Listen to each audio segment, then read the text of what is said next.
charge. Sure.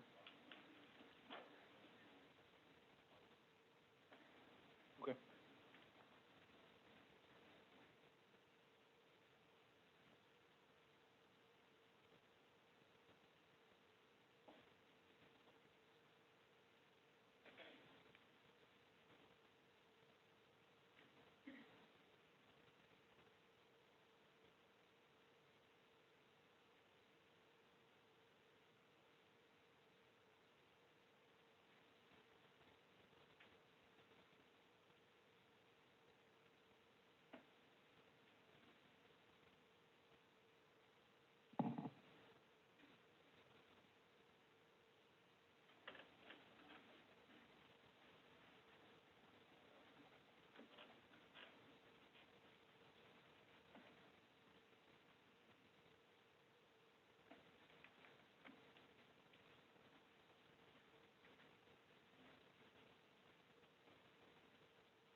Get Mr.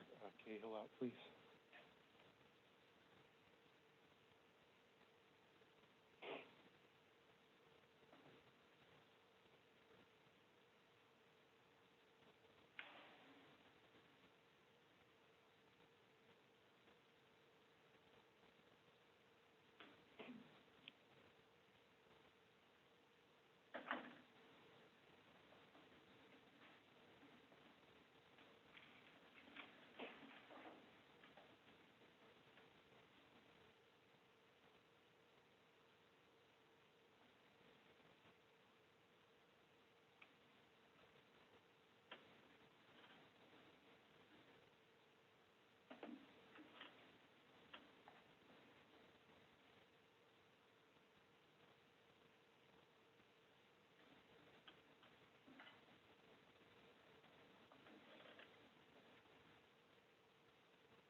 Bring in the jury, please.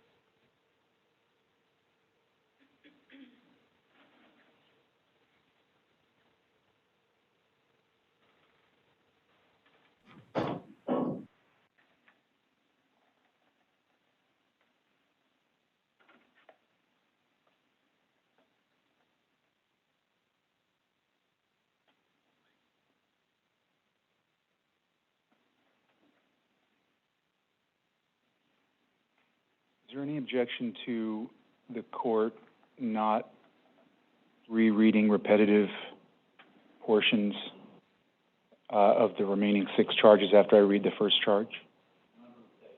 None from the defense.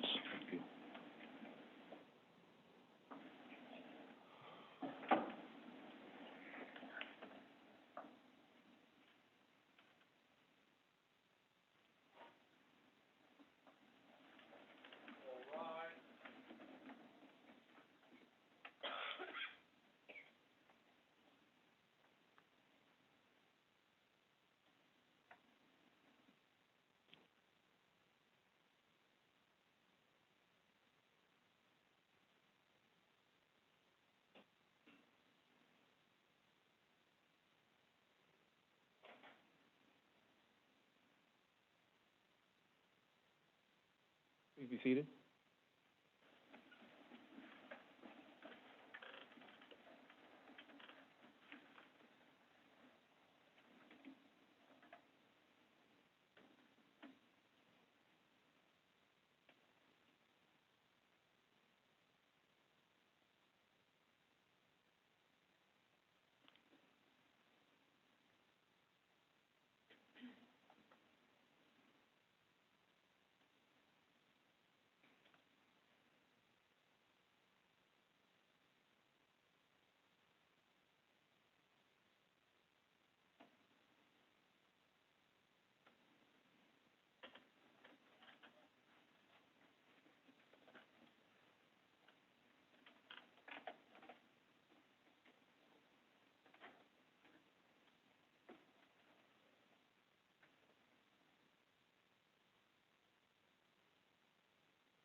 Sorry, folks, just having some technical issues here.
All right, I was planning to show the charge on the screen as I read it to you, but it's not working for me. So I'm just going to read the charge to you out loud in each case. You will have the originals with you in the jury room, and I am obligated to remind each of you that you are bound to observe all of the instructions given to you since the beginning of the trial until you are released from jury service. The first charge reads as follows. Cause number 380-82195-2021, the State of Texas versus Bryan Matthew Cahill, charge of the court. Members of the jury, the defendant, Bryan Matthew Cahill, has pleaded guilty to the offense of aggravated assault against a public servant. You are instructed to find the defendant guilty. You must also determine the punishment to be imposed on the defendant. Both sides will soon present final arguments on punishment. Before they do, I must now give you the instructions you must follow in determining the defendant's punishment. You will have a written copy of these instructions to take with you and to use during your deliberations. First, I'll tell you about some general principles of law that must govern your decision of the case. Then I'll tell you about the specific law applicable to this case. Finally, I'll instruct you on the rules that must control your deliberations. General principles. Jury as fact finder. As the jurors, you review the evidence and determine the facts and what they prove. You judge the believability of the witnesses and what weight to give their testimony. In judging the facts and the believability of the witnesses, you must apply the law provided in these instructions. Evidence. The evidence consists of the testimony and exhibits admitted in the trial. You must consider only evidence to reach your decision. You must not consider, discuss, or mention anything that is not evidence in the trial. You must not consider or mention any personal knowledge or information you may have about any fact or person connected with this case that is not evidence in the trial. Statements made by the lawyers are not evidence. The questions asked by the attorneys are not evidence. Evidence consists of the testimony of the witnesses and materials admitted into evidence. Nothing that I have done or said in this case should be considered by you as an opinion about the facts of this case or influence you to vote one way or the other. You should give terms their common meanings unless you have been told in these instructions that the terms are given special meanings. In that case, of course, you should give those terms the meanings provided in the instructions. While you should consider only the evidence, you are permitted to draw reasonable inferences from the testimony and exhibits that are justified in the light of common experience. In other words, you may make deductions and reach conclusions that reason and common sense lead you to draw from the facts that have been established by the evidence. You are to render a fair and impartial verdict based on the evidence admitted in the case under the law that is in these instructions. Do not allow your verdict to be determined by bias or prejudice. Admitted exhibits. You may, if you wish, examine exhibits. If you wish to examine an exhibit, the foreperson will inform the court and specifically identify the exhibit you wish to examine. Only exhibits that were admitted into evidence may be given to you for examination. Testimony. Certain testimony will be read back to you by the court reporter if you request. To request that testimony be read back to you, you must follow these rules. The court will allow testimony to be read back to the jury only if the jury, in writing, signed by the foreperson, 1, states that it is requesting that testimony be read back, 2, states that it has a disagreement about a specific statement of a witness or a particular point in dispute, and 3, identifies the name of the witness who made the statement. The court will then have the court reporter read back only that part of the statement that is in disagreement. Defendant's right to remain silent. The defendant has a constitutional right to remain silent. The defendant may testify on his own behalf. The defendant may also choose not to testify. The defendant's decision not to testify cannot be held against him, and it is not evidence of guilt. You must not speculate, guess, or even talk about what the defendant might have said if he had taken the witness stand or why he did not. The foreperson of the jury must immediately stop any juror from mentioning the defendant's decision not to testify. Assessing the punishment. You must arrive at the amount of punishment by a full, fair, and free expression of the opinion of the individual jurors. You must not decide the punishment by lot or by chance. For example, you may not agree beforehand to be bound by the result of a procedure by which each juror gives the number of years the jurors think should be served. Those are then added, and the result is divided by 12. To reach a verdict, all 12 of you must agree. Specific law applicable to this case: range of punishment. Aggravated assault against a public servant is punishable by a term of imprisonment for no less than 5 years and no more than 99 years, or for life, or a term of imprisonment for no less than 5 years and no more than 99 years, or for life, and a fine of no more than $10,000. Community supervision. The defendant has asked that you recommend he be granted community supervision. You may, in this case, be able to recommend that the confinement assessed by you, any fine assessed by you, or both, be suspended and the defendant placed on community supervision. Community supervision is often called probation. These two terms mean the same thing. If the defendant is placed on community supervision, the defendant will not be required during the period of community supervision to serve the period of confinement assessed by you. If you assess a fine and recommend that the fine be suspended, the defendant will not be required during the period of community supervision to pay that fine. If the defendant successfully completes the period of community supervision, the court will discharge the defendant. A defendant so discharged will never have to serve the confinement assessed by you or pay any fine that you have recommended be suspended.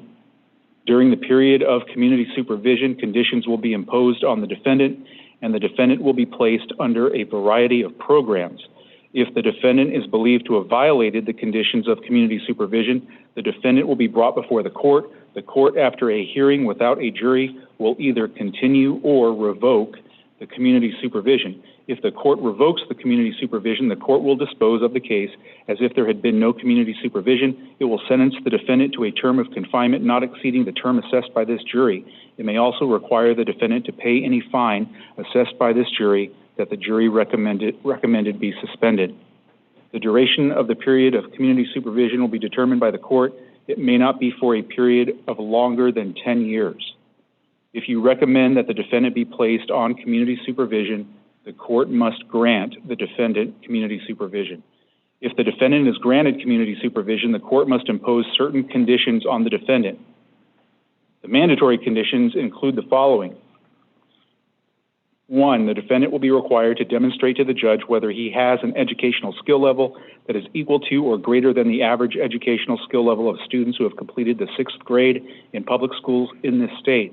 If the judge determines that the defendant has not attained the educational skill level described above, the defendant shall require as a condition of community supervision that the defendant attain that level of educational skill unless the judge determines that the defendant lacks the intellectual capacity or the learning ability to ever achieve that level of educational skill. And 2, the defendant will be required as a condition of community supervision to submit a DNA sample to the Department of Public Safety for the purpose of creating a DNA record of the defendant.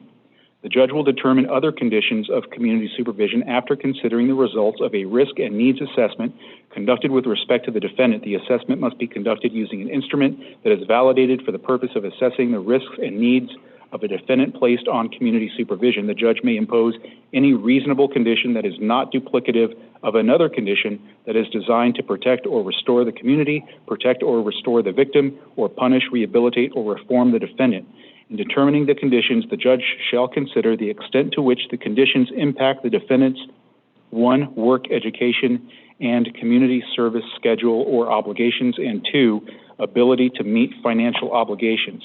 Conditions of community supervision may include, but are not limited to, conditions requiring the defendant to 1, commit no offense against the laws of this state or any other state, 2, avoid injurious or vicious habits, 3, avoid persons or places of disreputable or harmful conduct, 4, report to the community supervision officer as directed by the judge or community supervision department, 5, permit the community supervision officer to visit the defendant at home or elsewhere, 6, work faithfully at suitable employment as far as possible, 7, remain within a specified place, 8, pay in one or more amounts the defendant's fine if one is assessed and all court costs, regardless of whether a fine is assessed, 9, support his dependents, 10, participate for a time specified by the judge in any community-based program, including a community service work program, 11, if the judge determines that the defendant has the financial resources that enable the defendant to offset in whole or in part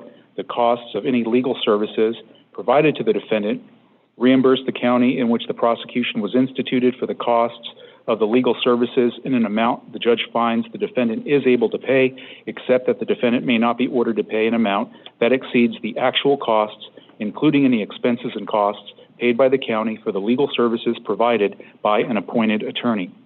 12, if under custodial supervision in a community corrections facility, A, remain under that supervision, B, obey all rules and regulations of the facility, and C, pay a percentage of the defendant's income to the facility for room and board. 13, submit to testing for alcohol or controlled substances. 14, attend counseling sessions for substance abusers or participate in substance abuse treatment services in a program or facility approved or licensed by the Department of State Health Services.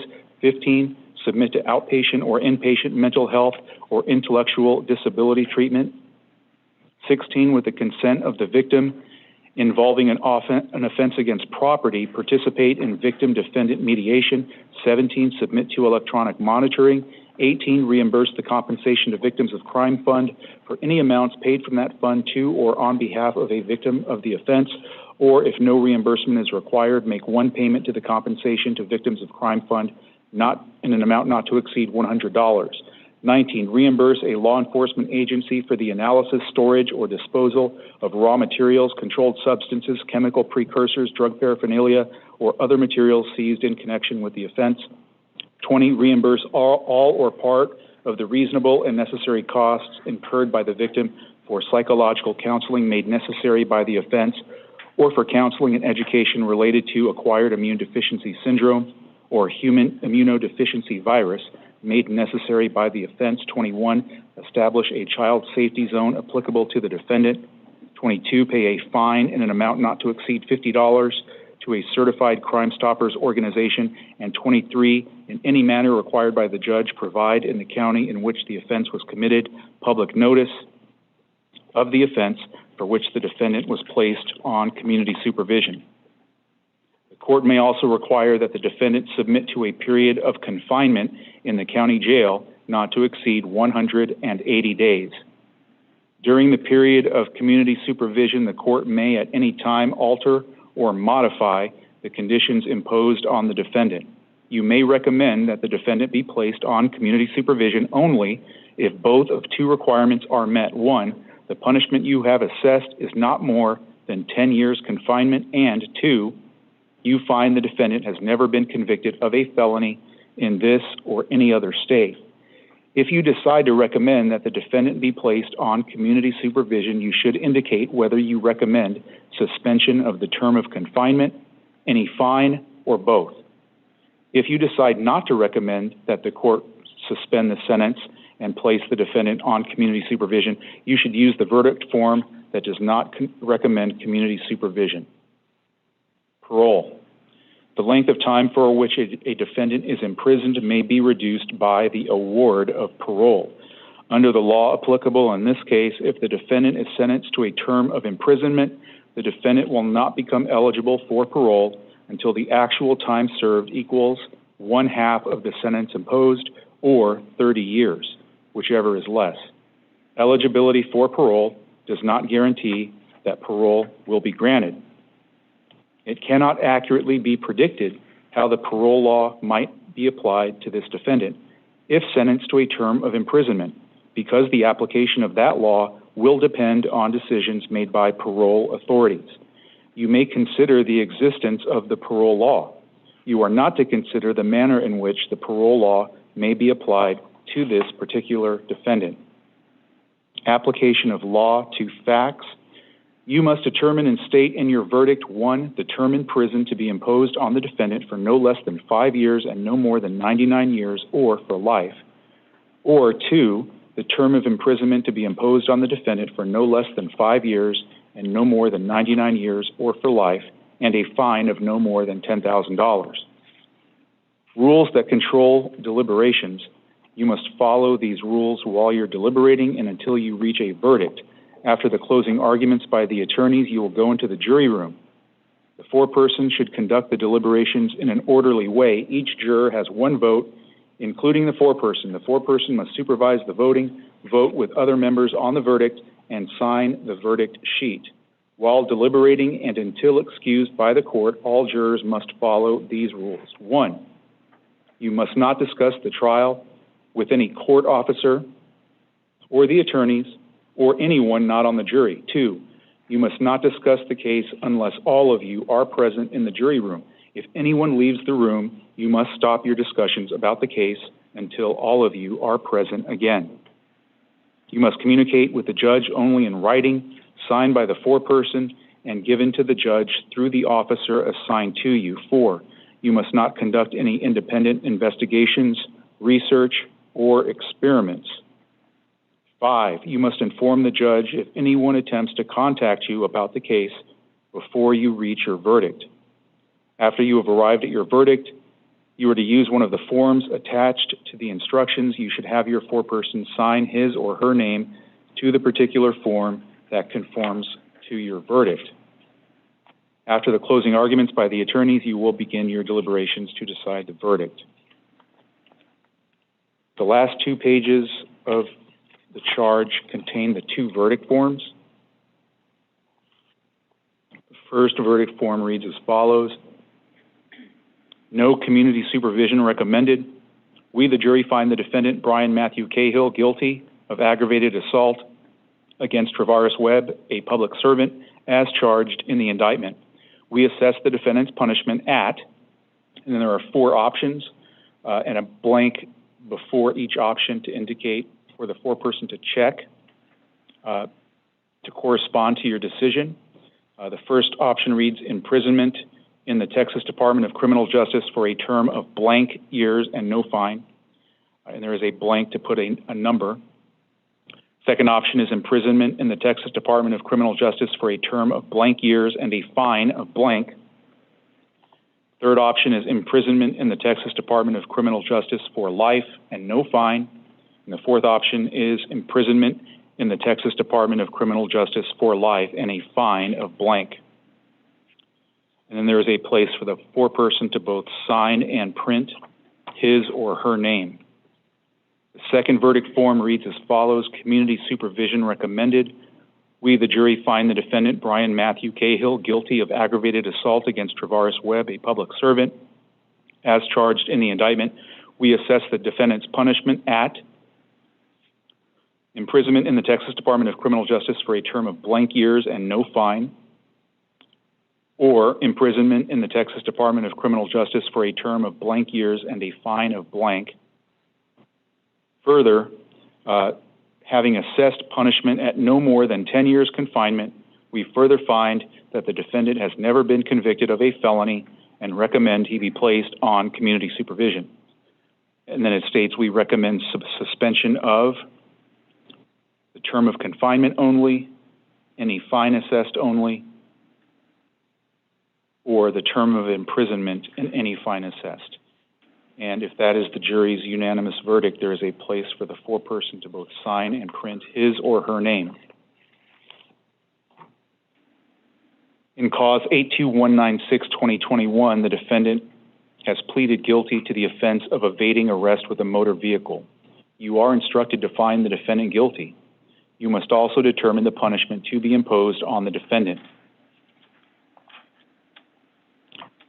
Evading arrest with a motor vehicle is punishable by 1, a term of imprisonment for no less than 2 years and no more than 10 years, or 2, a term of imprisonment for no less than 2 years and no more than 10 years, and a fine of no more than $10,000.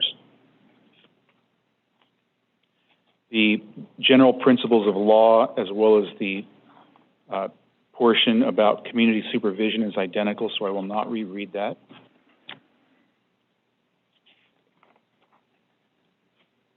The parole and good conduct time, the parole language has one variation for this particular charge, so I will read that. Under the law applicable in this case, the defendant, if sentenced to a term of imprisonment, may earn time off the period of incarceration imposed through the award of good conduct time. Prison authorities may award good conduct time to a prisoner who exhibits good behavior, diligence in carrying out prison work assignments, and attempts at rehabilitation. If a prisoner engages in misconduct, prison authorities may also take away all or part of any good conduct time earned by the prisoner. It is also possible that the length of time for which the defendant will be imprisoned might be reduced by the award of parole. Under the law applicable in this case, if the defendant is sentenced to a term of imprisonment, he will not become eligible for parole until the actual time served plus any good conduct time earned equals 1/4 of the sentence imposed. It cannot accurately be predicted how the parole law and good conduct time might be applied to this defendant, because the application of these laws will depend on decisions made by the Board of Parole. You may consider the existence of the parole law and good conduct time. However, you are not to consider the extent to which good conduct time may be awarded to or forfeited by this particular defendant. You are not to consider the manner in which the parole law may be applied to this particular defendant. Application of law to facts: you must determine and state in your verdict, 1, the term in prison to be imposed on the defendant for no less than 2 years and no more than 10 years, or 2, the term of imprisonment to be imposed on the defendant for no less than 2 years and no more than 10 years, and a fine of no more than $10,000. The rules that control deliberations are identical. As in the previous charge, the final 2 pages are the 2 verdict forms. The first verdict form is, if you do not recommend community supervision, we, the jury, find the defendant, Bryan Matthew Cahill, guilty of evading arrest with a motor vehicle as charged in the indictment. We assess the defendant's punishment at, select 1, imprisonment for a term of blank years, imprisonment in the term for a term of blank years, and a fine of blank. And then the last verdict form is community supervision is recommended, and it follows the same form as the previous verdict form that I read. In cause A2183, the defendant has pleaded guilty to the offense of aggravated assault against a public servant. You are instructed to find the defendant guilty. You must also determine the punishment to be imposed on the defendant. The general principles of law applicable to this case are identical to the previous 2 charges. The specific law applicable to this case: range of punishment: aggravated assault against a public servant is punishable by 1, a term of imprisonment for no less than 5 years and no more than 99 years or for life, or 2, a term of imprisonment for no less than 5 years and no more than 99 years or for life, and a fine of no more than $10,000. The portion on community supervision is identical.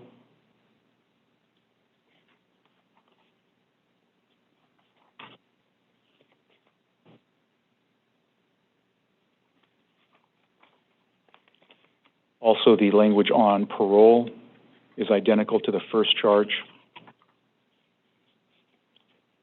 1/2 of the sentence imposed, or 30 years.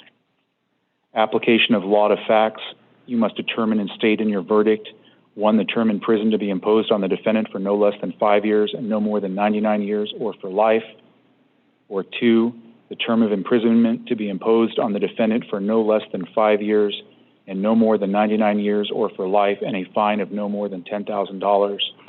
The rules that control deliberations are identical, and the verdict form only differs in that you are finding him guilty of aggravated assault against Michael Herring, a public servant. The remaining portions of the verdict forms are identical. In 82184, the defendant has pleaded guilty to the offense of aggravated assault against a public servant. You are instructed to find the defendant guilty.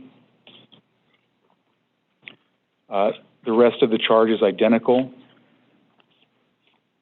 to the previous aggravated assault charges. It differs only in that the verdict states, we, the jury, find the defendant, Bryan Matthew Cahill, guilty of aggravated assault against Roy Winter, a public servant, as charged in the indictment. And the remaining portions are identical. In the 82185 case, The defendant, Bryan Matthew Cahill, has pleaded guilty to the offense of aggravated assault against a public servant. You are instructed to find the defendant guilty. The rest of the charge is identical, other than the finding in the verdict, where it states, we, the jury, find the defendant, Bryan Matthew Cahill, guilty of aggravated assault against Ken Wang, a public servant. The 82186 case, the defendant, Bryan Matthew Cahill, has pleaded guilty to the offense of aggravated assault against a public servant. You are instructed to find the defendant guilty. The rest of the charge is identical, except for the finding in the verdict, which states, we, the jury, find the defendant, Bryan Matthew Cahill, guilty of aggravated assault against Brett Downing, a public servant, as charged in the indictment. The final charge is 82187. The defendant, Bryan Matthew Cahill, has pleaded guilty to the offense of aggravated assault. You are instructed to find the defendant guilty. There are a few differences in this charge compared to the other aggravated assault charges. In this case, the range of punishment is a term of imprisonment for no less than 2 years and no more than 20 years, or a term of imprisonment for no less than 2 years and no more than 20 years, and a fine of no more than $10,000.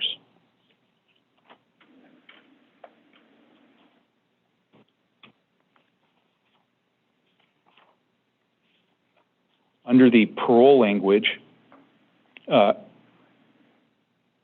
I will read the following provision that is not contained in the other charges. If the defendant is sentenced to a term of less than 4 years, the defendant must serve at least 2 years before the defendant is eligible for parole.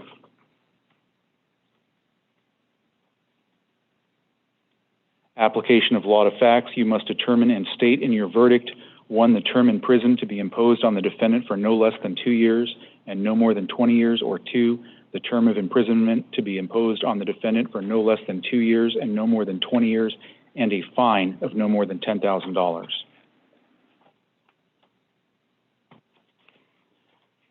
The verdict forms are the same, except that they state, we, the jury, find the defendant, Bryan Matthew Cahill, guilty of aggravated assault against Zachary Pence, as charged in the indictment. That concludes the reading of the charges. Members of the jury, the state having the burden of proof, does have the right to both open and close the final argument. Does the state wish to open?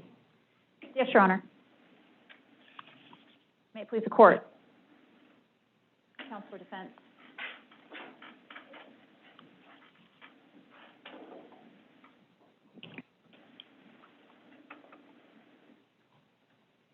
Members of the jury, this is a life sentence case. There is no question that every day that this defendant is behind bars is a day that our community is safe. Every day that he spends in prison is a day that our neighbors, our kids in our schools, and our law enforcement stay safe. Bryan Matthew Cahill is a dangerous man, and he has been a dangerous man for a very, very long time. Back when he was a teenager, he was at home threatening and being violent against his mom, and it happened frequently enough that she had to call the police over and over and over again. It was so frequent, in fact, that one of our own police officers, a retired police officer from Plano PD, not only remembered Bryan Matthew Cahill, but remembered the house, remembered how to get there if he had to drive there today. But it didn't stop there. In 2018, we know that Bryan Matthew Cahill threatened to kill his mom and his brother John. And it progressed to 2019 when he threatened to kill his neighbors. And it all came to head that day in March 29th, 2019, a day that Trooper Webb will not forget, when he almost killed Trooper Webb. Now that day, this defendant, he had complete disregard for every single person he came across. He had disregard for the people on the tollway as he charged through there, driving 125 miles per hour. He had complete disregard for authority when he took Trooper Webb on a chase through Frisco.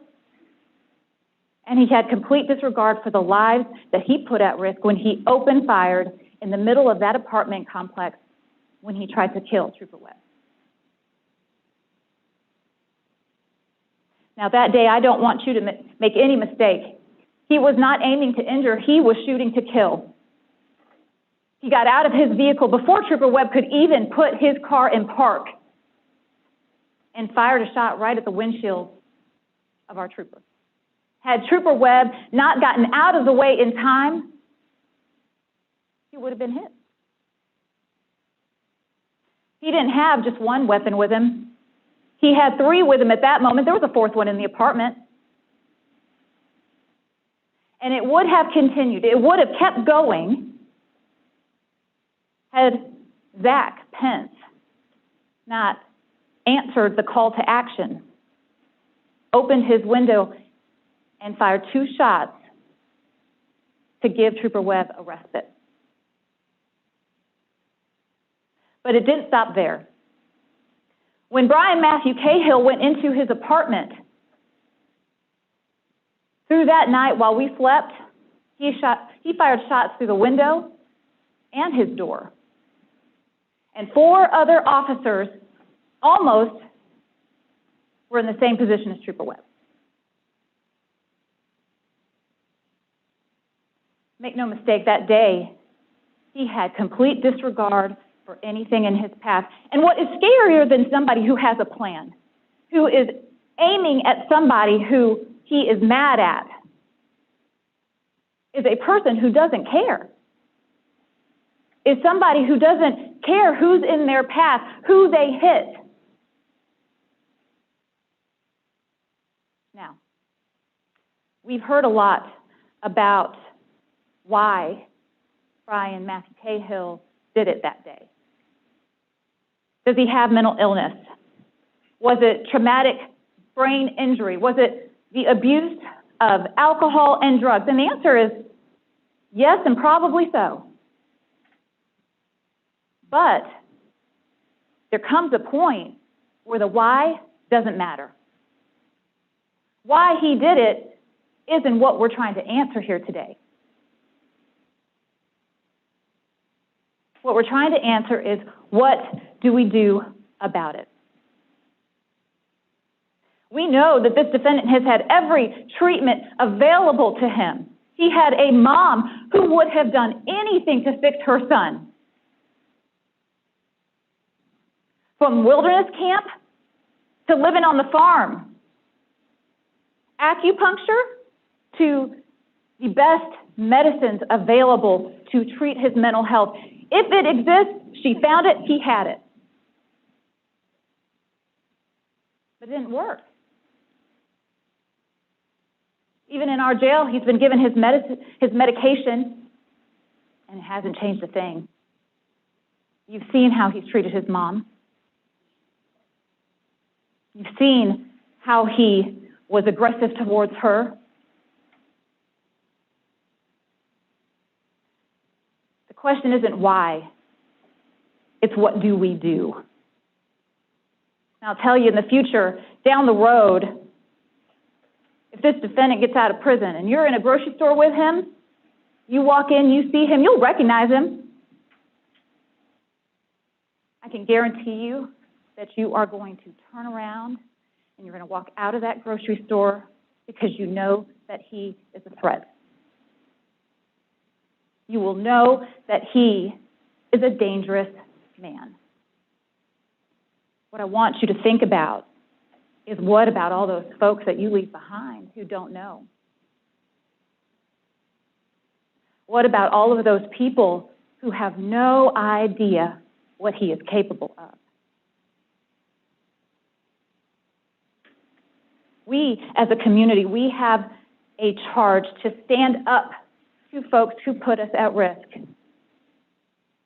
This is about our home, our community, our neighbors.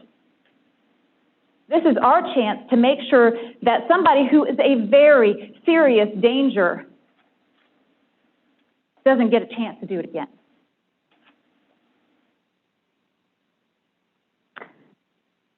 This is a life sentence case. There's no doubt in my mind about that. On this verdict form at the bottom, where the life sentence is. We don't care about the fine. You can write 0 in there for the fine. What we care about is that our community doesn't have to go through this again. Not at his hands. Find this defendant, or rather, sentence this defendant to life in prison. Hold him accountable for what he did that day. And keep your community safe.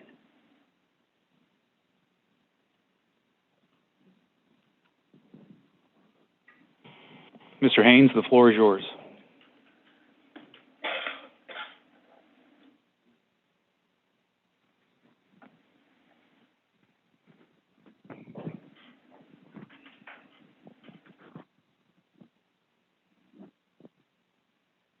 May it please the court. Mr. Mitchell and Ms. Singletary, ladies and gentlemen of the jury. First of all, let me thank you for your service as jurors in this case. We said during jury selection last week that reporting for service was like coming to a job interview where you hope you don't get hired. And now I think you can see why that's true.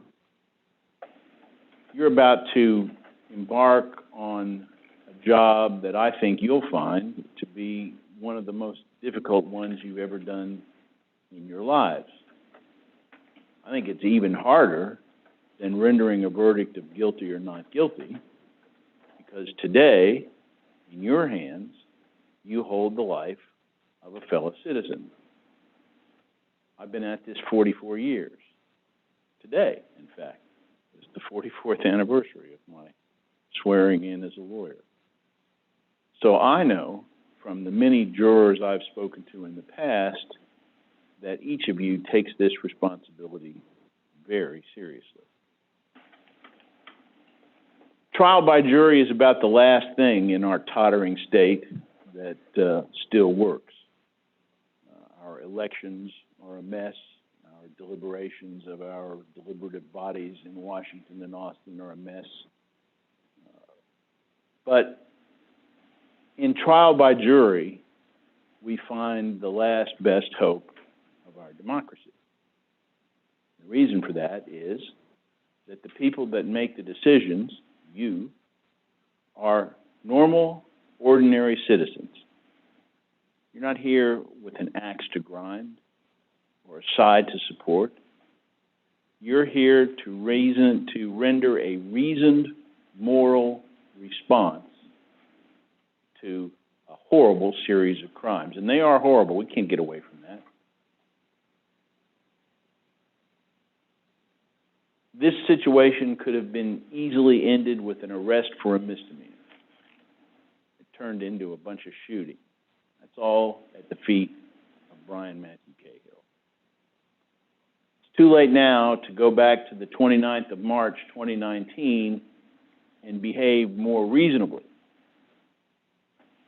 The only thing he can do to take responsibility for what he's done is what he did when this trial began, and that was to enter his plea of guilty. Now, I'm not saying he ought to get some big credit for that, but at least it is the beginning of redemption and acceptance of responsibility. Should he be punished? You bet he should be punished. and his punishment has begun. He's been in the county jail for 26 months, more than that now. Most of it in solitary confinement. I don't think people with clear minds, like you and like me, can really understand the hell and torture that mental illness consists of. You know, some people's lives proceed smoothly and easily. And some people's lives have a rough course from the beginning. And so it is with Bryan Matthew Cahill.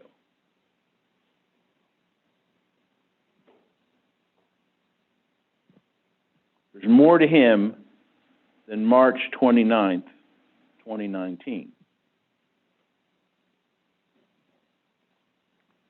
He started off with trouble as an infant. When he got to be 10 years old, the problems increased. There have been many efforts to try to address his difficulties, some temporarily successful, some maybe half-baked and wild. It's easy to criticize his poor mother for overindulging him or not doing what the authorities suggested that she ought to do. I ask you to take a minute to give a thought for her when you make your deliberations. There's more than one way to abuse a child. You don't just have to beat him up or sexually abuse him. It's possible to abuse a child by ignoring him, by being more interested in handball than your children. Some of that was going on with Mr. Cahill, for sure. All the interests of all the people involved in this case have to be considered when you reach your verdict. We brought forward to you some evidence provided by doctors. Look, if the doctors were going to decide this case, we don't need you.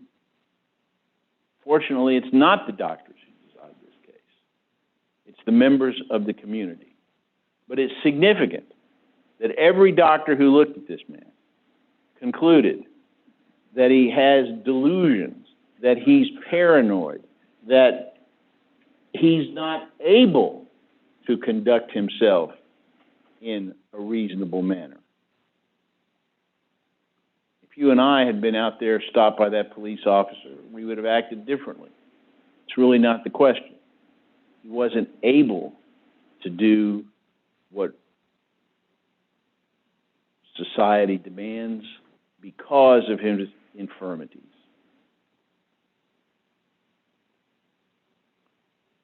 When you consider the penalty to be assessed, you've got four things you're trying to accomplish, right?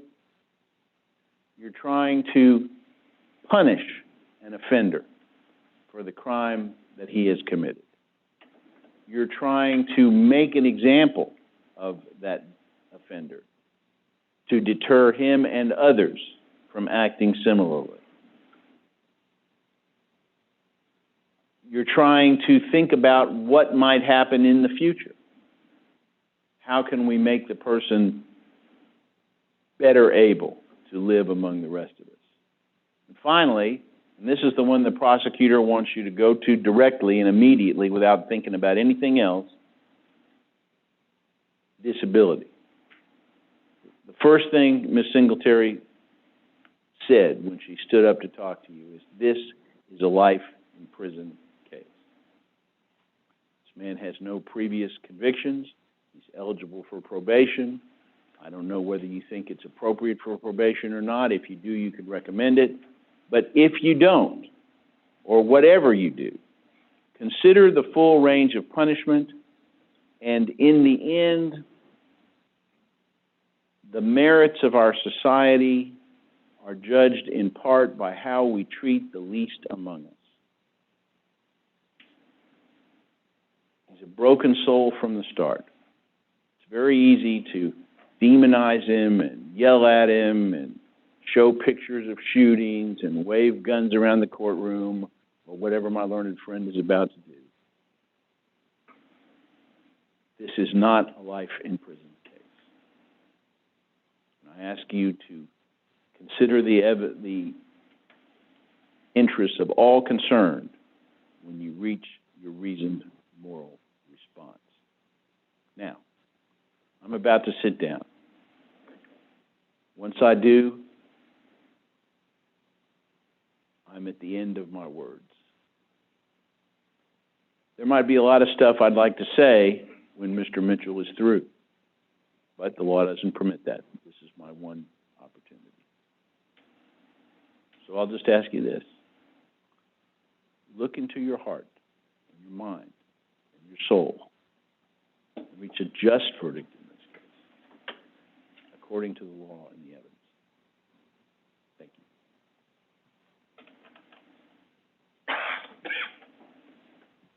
Thank you, Mr. Haynes. Mr. Mitchell?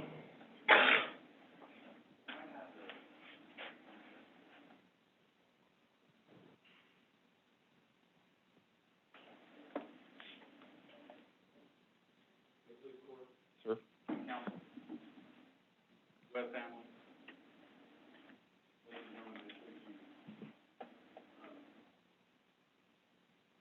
I'm tired, I know you're tired. I don't flatter myself in believing that I know a lot about, anything that you don't know or that you haven't heard, or that I'm going to stand up here and my words are going to teach you something that you didn't see through this trial. I owe it to the state of Texas, I owe it to the rest that sits in this room with to tell you, to guide you as you go out there and make your decision. One of the words that kept coming to my mind during this trial, I don't know if y'all thought about this or you saw it or not, but it was service. Did y'all notice how many of the witnesses who took the stand served in the military? Did y'all see that? Roy Winter back there, Brent Downing, Ranger Mankin. We kept getting this over and over again. And I thought about that. There's Zachary Pence. And I thought about that. I thought about that service. And isn't it amazing how those individuals who want to serve, those individuals who just have something in their heart that says, I want to be out there making sure life is good for others, they kind of drift towards certain things, don't they? Right? And didn't we see that? Didn't we see that with the people we talked to? These police officers, and they drift to that occupation, I believe, because they're built that way. They're built to go out there and they want to keep us safe. They want to do what's right for us. And they don't ask much, right? But one of the things that's interesting about service, and we talk about military services, we only call it service and we only discuss it like it's service when it's completed, right?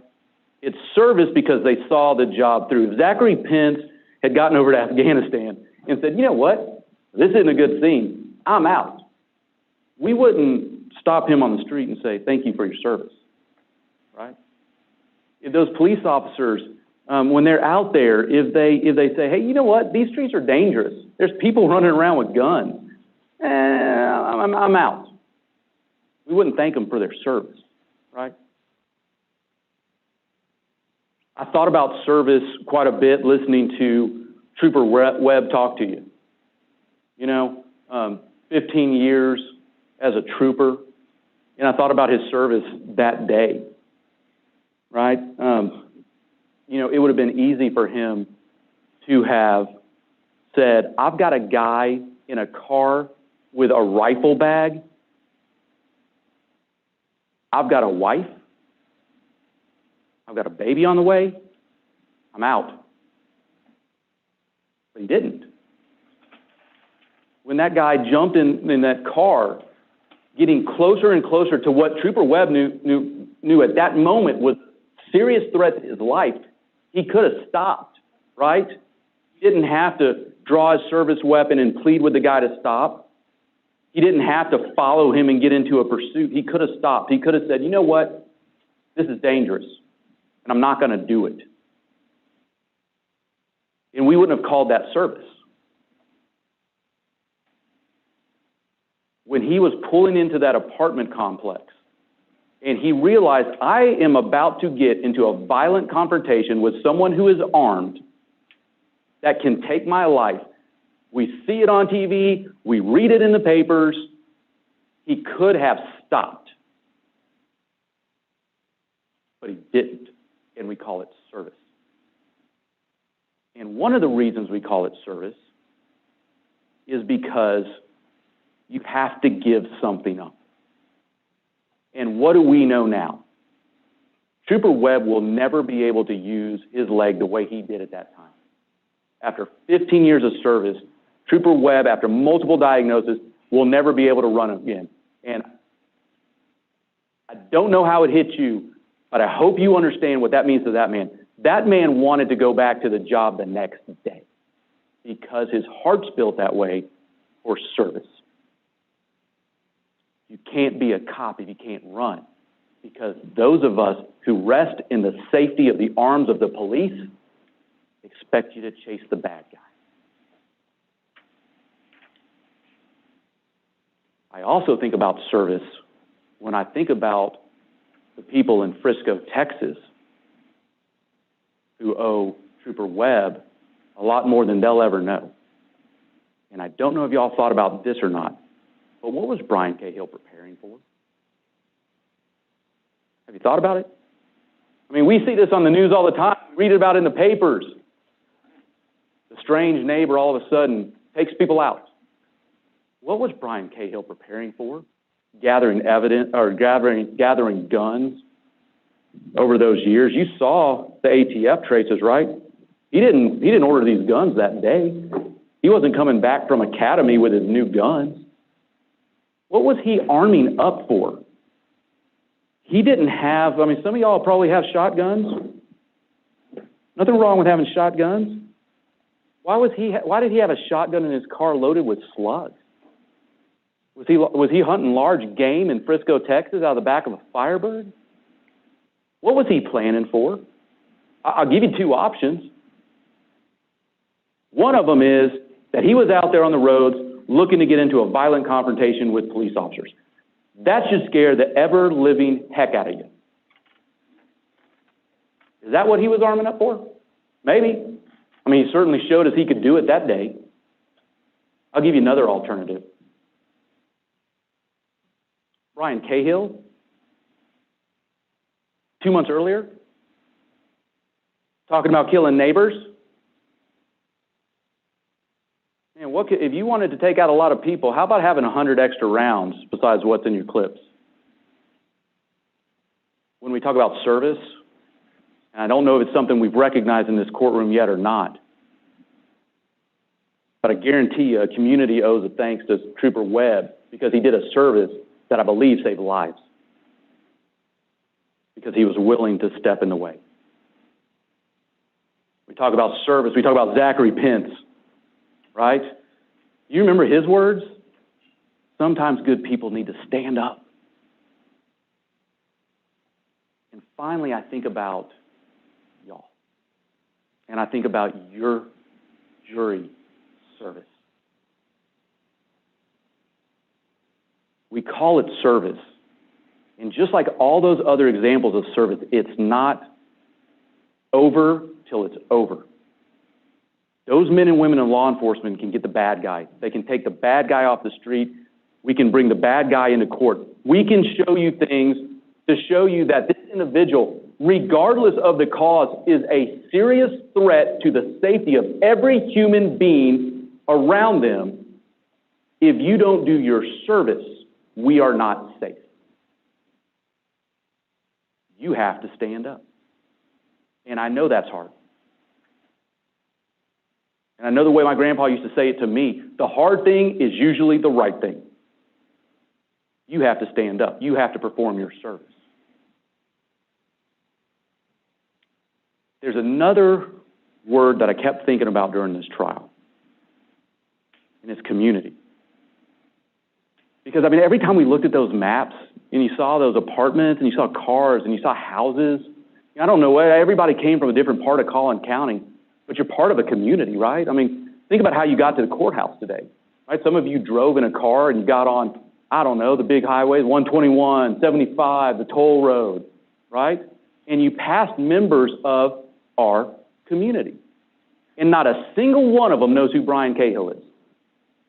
Not a single one of them knows that starting at an early age, we had behavioral issues and drug abuse. And in 1996, he was ordering weapons and threatening to kill people. Nobody knew on that road that there's a person in our society, in our community, that is a constant threat to the safety of his family. And you know what? Mr. Haynes didn't talk about this, but we have an obligation to protect her too. Because where's he going if he ever gets out of prison? They don't know that. Those people on the road don't know that. You may have dropped kids off at school. The parents of those kids don't know that there's a Bryan Cahill out there who may start shooting slugs in the direction where they drop their kids off. Did any of you think about that, how that affected a community? When we had parents having to get their kids while a teacher or a daycare worker covered them, running them to their car while armed officers stood by? Have any of you thought about how this affected the community of Frisco? Do you think it was a big deal to the people who lived there that they had a highway patrol trooper shot across the street from where they dropped their kids off? What do we tell them? Hey, we've got a guy that shot one of our troopers, not shot at, not showed a gun, shot one of our troopers, tried to kill one of our troopers in Collin County. Oh, really? What'd you do? We gave him 30 years. Hope for the best. That's what we do? Trooper Webb, thanks for your service. Sorry you got shot. We're going to keep us safe for a little while. Do our best. That's what we say? Absolutely not. And maybe I'm not describing it the right way. Maybe this isn't the hard thing. Maybe this is the easy thing. Maybe this is actually, because it's the right choice, it's the easy choice. You are not making a moral decision if Bryan Cahill is good or bad. You are not making a decision back there on why Bryan Cahill is the way he is. Your job as protector of the community is to say, is there an absolute threat to the safety of the other members of my community? And what do I need to make sure that they're safe from now on? That's your job. Service in community. There's something that I love to tell jurors when they go back to deliberations, and it's something that stuck with me throughout most of my career. And it comes from Proverbs, and it says, when justice is done, it brings joy to the righteous and terror to the evildoer. And I want to leave you with that because I think it's probably the best way to sum up your job. If we truly in this courtroom want to do justice, when we do it, it should bring joy to the righteous and evil to the terror to the evildoer. And I want to think about what that means, okay? Because that can be simple, right? Well, we can send a message to Bryan Cahill. Sure, that's simple. But what does it really mean? And I think it means a couple things. First off, I think it means to the people who are out there doing the right thing, I think the joy, there is joy in this, and I'm not saying to be happy, but I mean joy means I can live in my society, I can take my kids to school, I can go to my son's baseball games, I can go to church with my wife, I can do those things knowing that, I've got Frisco police, I've got highway troopers keeping me safe. That's joy for me. I get to live my life because I count on those men and women of service to keep me safe, right? Terror to the evildoer. Yes, Bryan Cahill included in that, sure. But ladies and gentlemen, I want you to think about the deterrent effect when it comes to our verdicts with regards to taking on and hurting our police officers, okay? I put it this way. When I put away a murderer, when I come in here and we find somebody guilty of murder, the damage has been done, right? I mean, that person's gone. There's a family sitting out here who lost their loved one. When I put away somebody who's doing robberies, in general, if we're being honest about it, I'm going to be able to stop that robber, but I'm really probably not going to stop whoever it is that night who wants to go steal from you, right? I mean, I'm going to affect that person. Remember what Ranger Mencken said, and I asked him for a reason. Because when we talk about deterrence, I truly believe that, yes, we can deter people from taking on police officers in courtrooms. Our sentences echo in the community. When our juries let society and the community know, you take on an officer, you're getting the max. You take on an officer, you are going to pay for it. It keeps them safe. They don't ask a lot from us. They certainly don't. I don't remember the last time a police officer ever stopped me on the road and said, hey, can you help me out? They don't ask a lot. The least we can do is send a sentence that will send a message to everyone out there who thinks they're going to take on a trooper, a Frisco police officer, or any other city in this county. It sends terror to the evildoer and joy to the righteous. And if there is good that comes out of a situation like that, it is this. Because Trooper Webb will be able to go home tonight and say, one, I kept my brothers and sisters in law enforcement safe. I kept Frisco safe. In that jury, you know what they did? They finished the job. You put life on that sentence. Finish your service. Godspeed in your verdict. Members of the jury, at this time, all of the evidence, the closing arguments, and the court's charge are with you. I'm going to hand the original charges that contain the verdict forms to the bailiff. He will leave them with you in the jury room. Once you are all assembled in the jury room, these cases are formally submitted to you, and I would ask you to please begin your deliberations. I'm going to have to ask Mr. Green to please remain. The rest of you, please go with the bailiff. All right.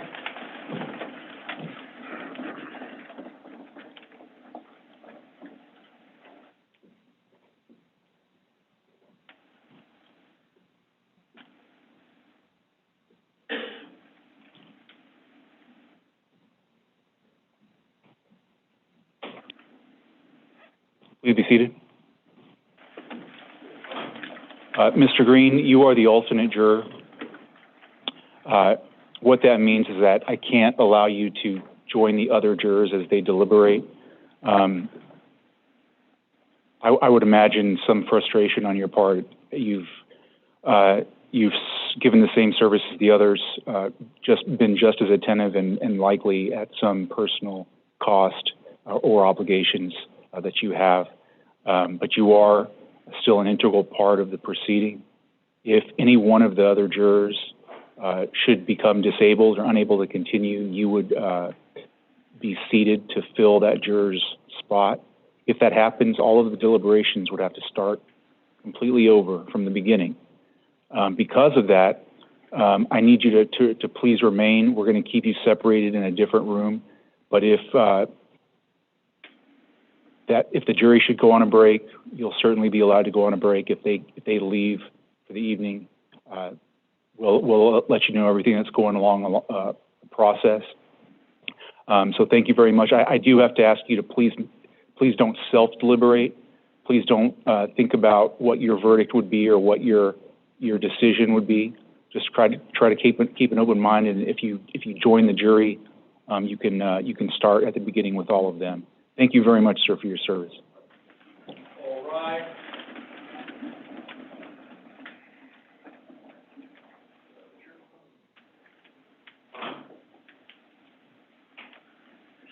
All right, we are in recess until we hear from the jury. It's 2:15 p.m.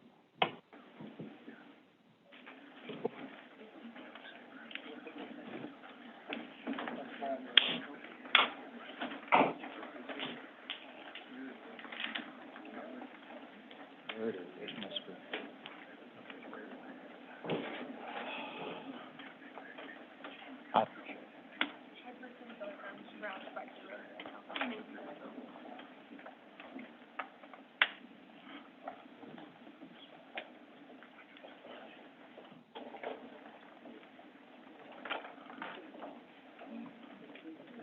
first or anything?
I wanted to shout and scream at me for doing a bad job as this council.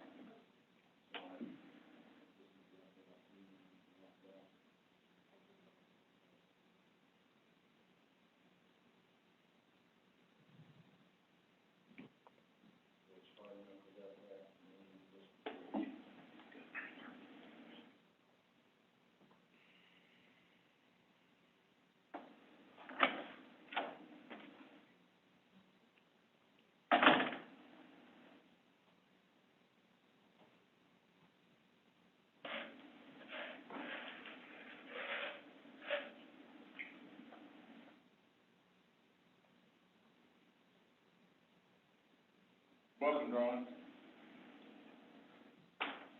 Hard job.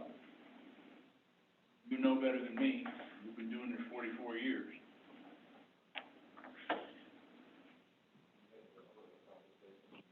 I sure have. Okay. Thank you, sir.